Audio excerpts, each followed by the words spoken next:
हमने तय किया कि प्रधानमंत्री जी ने जब अपील की है, आह्वान किया है, तो कृषि किसान कल्याण विभाग, ग्रामीण विकास विभाग, हमारे साथ कृषि अनुसंधान परिषद भी है, कृषि शिक्षा भी है और लैंड रिसोर्सेज भी है। आज सारे अधिकारियों के साथ बैठक हुई है और ये तय किया है। अभी हमने अपने मंत्रालय के स्तर पर, अधिकारी के स्तर पर, मंत्री अधिकारियों के स्तर पर फैसला किया है कि 1 साल तक हम सोने की खरीद नहीं करेंगे। मैं नहीं कहता कि रोज कोई करता है, लेकिन हम इससे बचेंगे। न केवल हम बचेंगे, बल्कि हम में से हर एक कम से कम 5-5 लोगों को प्रेरित करने की कोशिश करेगा कि वो भी इससे बचें। हमने ये भी तय किया है कि जब तक अत्यंत आवश्यक ना हो जाए विभाग के लिए, जनहित में, तब तक कोई विदेश यात्रा नहीं करेंगे। जो काम वर्चुअली हो सकता है उसको वर्चुअली करने का प्रयास करेंगे, लेकिन काम के लिए जरूरी है तो वो किया जाएगा, क्योंकि काम का, देश के काम का नुकसान नहीं करना है, विभाग के काम का भी नुकसान नहीं करना है। लेकिन अनावश्यक रूप से कोई ऐसी यात्रा नहीं होगी। गर्मी की छुट्टियों में कई बार विदेश जाने की इच्छा होती है, तो यह भी तय किया है कि यथासंभव अब देश अगर जाना ही है तो देश में बहुत कुछ है देखने के लायक, बहुत सुंदर है अपना देश। हम स्वदेशी पर्यटन पर ही जाएंगे। हमारे प्रशिक्षण बैठकें, प्रशिक्षण कार्यक्रम, इन सब में भी स्थानीय उत्पादों का उपयोग करेंगे। चाय, नाश्ता, भोजन, स्वस्थ जीवन शैली के लिए भी जरूरी है।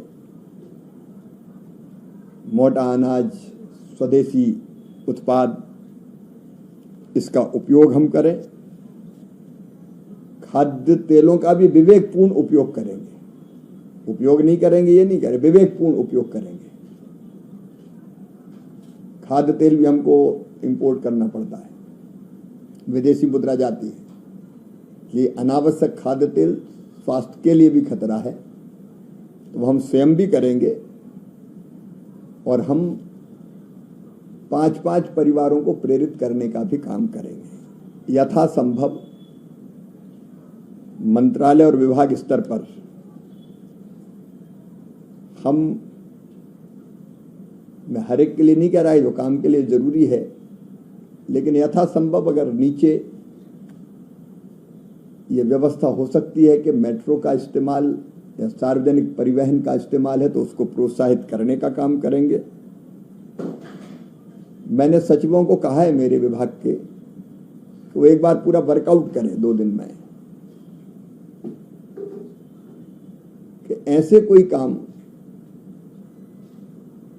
जो वर्क फ्रॉम होम हो सकते हैं, अगर हो सकते हैं तो उनको भी छांटने का प्रयास करें। लोकल फॉर वोकल और मेक इन इंडिया अभियान के अंतर्गत स्वदेशी उत्पाद, भारतीय ब्रांडों को प्रोत्साहन देने का काम करेंगे। एक अभियान हम चलाएंगे खाद की, मतलब फर्टिलाइजर की पूरी व्यवस्था करने का प्रयत्न भारत सरकार ने लगातार किया है। आज कोई संकट नहीं है, लेकिन असंतुलित और अत्यधिक उपयोग मिट्टी के स्वास्थ्य को भी नुकसान पहुंचाता है। इसलिए उसके लिए एक जागरूकता अभियान हमने चलाने का फैसला किया है। वो अभियान शुरू हो गया है। हम पूरे देश के लिए ICAR की हमारे जो वैज्ञानिक हैं, एग्रीकल्चर यूनिवर्सिटीज हैं और KVKs हैं, उनके वैज्ञानिकों की 1657 टीमों का गठन कर रहे हैं, गठन कर दिया है। ये गांव के स्तर पर जागरूकता अभियान चलाएगी, छोटी छोटी बैठक करेंगी गांव में और संतुलित उर्वरक के उपयोग का और वैज्ञानिक पोषक तत्व प्रबंधन को बढ़ावा देगी। अब किसी तत्व की जरूरत ही नहीं और हम अनावश्यक डाल रहे हैं, तो किसानों को प्रशिक्षित करेंगे कि ये जरूरत है, जरूर डालें, लेकिन इतनी जरूरत नहीं है, मिट्टी में ये तत्व है, तो उसको एजुकेट करने का, प्रशिक्षित करने का काम भी करेंगे। खेत बचाव समितियों का गांव-गांव में हम लोग गठन कर रहे हैं। जितना जरूरी डालना है बिल्कुल, उसकी कमी नहीं होगी, लेकिन अनावश्यक बंद करने का प्रयास करेंगे। एक कोशिश हम और करेंगे कि प्राकृतिक खेती, लगभग 18 लाख किसानों ने अपनाई हमारा जो प्राकृतिक खेती मिशन है और लगभग 8 लाख हेक्टेयर में हो रही है। हमारी कोशिश होगी कि जमीन के एक हिस्से में किसान प्राकृतिक खेती के लिए प्रेरित हो और सही ढंग से प्राकृतिक खेती करते हैं तो उत्पादन नहीं घटता। मैं सभी जनप्रतिनिधियों को भी पत्र लिखूंगा कि वो इसको प्रेरित भी करें और अगर वो किसान हैं तो अपने खेत के एक हिस्से में स्वयं भी प्राकृतिक खेती करने का काम करें। प्राकृतिक खेती, जैविक खेती, उसको बढ़ावा देने का काम करेंगे। ऐसे कुछ फैसले आज मिलकर राष्ट्रहित में, जनहित में हमने प्रधानमंत्री जी के आह्वान का अनुसरण करते हुए आज की है। कृषि एवं किसान कल्याण मंत्रालय।